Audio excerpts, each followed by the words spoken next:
9 апрелде Баткен шаардык үй бүлөлүк дарыгерлер борборунун адистери номер 3 мектептин окуучуларын кезектеги эмдөөдөн өткөргөн. Окуучулардын жарымы түшкө чейин, калганы түштөн кийин эмдөөдөн өткөн. 15 окуучу эмдөөдөн кийин облустук ооруканага кайрылып, алардын ичинен 2 жандандыруу бөлүмүнө жаткырылган.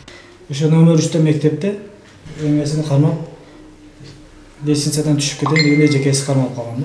Ошондо түшүп кеткенде өлүп калганда мындан хуже нерсе болот эле бу жерде. Биринчи ошол бала башталган, кийин бирден шылкыйып, ушундай нерселер боло берген да.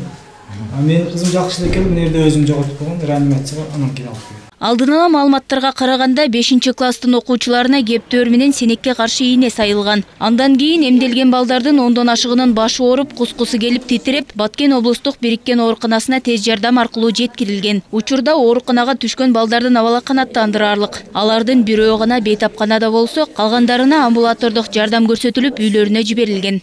Если человек или ребенок заболеет. Биз келген бейтаптардын дене табын түшүрүп, ооруну басаңдатуу үчүн чараларды көрүп жатабыз. Азырынча балдардын абалы эмдөөдөн улам начарлады деп айтуу кыйын. Учурда оорунун себептери аныкталып жатат. Создавать ажиотаж. Бул окуя боюнча медициналык иликтөө иштери жүргүзүлөрүн Бишкекте өткөн маалымат жыйынында Саламаттык сактоо министрлигинин өкүлдөрү билдирип, балдардын эмдөөдөн кийин өздөрүн жаман сезишине алардын коркуп калганы себеп болушу ыктымал экенин айтышууда. Баткен шаарынын 3 мектебинин 12 окуучуга АДСМ вакцинасы жасалган.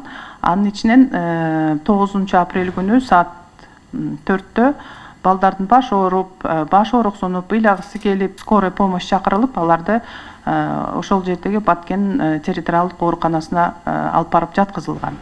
Саламаттык сактоо министрлиги атайын комиссия түздү. Комиссия бүгүн Баткен шаарына чыгып жатат. Баткен шаардык билим берүү бөлүмүнөн билдиргендей, номер 3 мектепте 5-класстан 3 класс бар. Алардын жалпы саны 75 окуучуну түзөт. Жазгүл Маналиева, Акылай Акыналиева, Элнис Төмөралиев, Нью ТВ.